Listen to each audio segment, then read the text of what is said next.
Mambo vipi wadau wa mbio za pole, first lady wa MK Jogging News.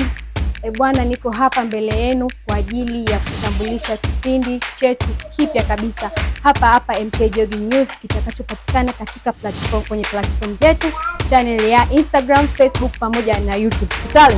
Na usichokijua katika kipindi hiki cha Kijiwe cha Jogging ni kipindi kipya ambacho tumewaletea walaji wetu wa MK Jogging News, na ndani ya kipindi cha Kijiwe cha Jogging utaweza kufahamu mengi zaidi, au si walana? Ndio kabisa, watapaswa kujua historia pamoja na chimbuko za jogging mbalimbali hapa Dar es Salaam pamoja na Pwani, na wataweza kujua nani mkorofi katika jogging, lakini nani mwenye nidhamu katika jogging. Na hii tutapita baadhi ya wilaya, tutapita Ilala, tutapita Temeke, tutapita Kinondoni, tutapita Ubungo, Kigamboni, lakini cha ziada tutapita na nje ya mkoa wa Dar es Salaam, tutapita maeneo ya Pwani, tutapita maeneo ya Bara pamoja na visiwa.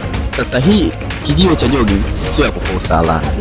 Yes. Unataka kujua kuhusu jogging fulani, basi mtapata katika kipindi Kijiwe cha Jogging. Je, ofisi za jogging zina faida gani?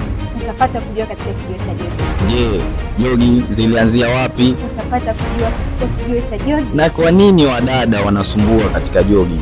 Utapata kujua katika kipindi hichi cha jogging. Je, wakaka sio korofi katika jogging?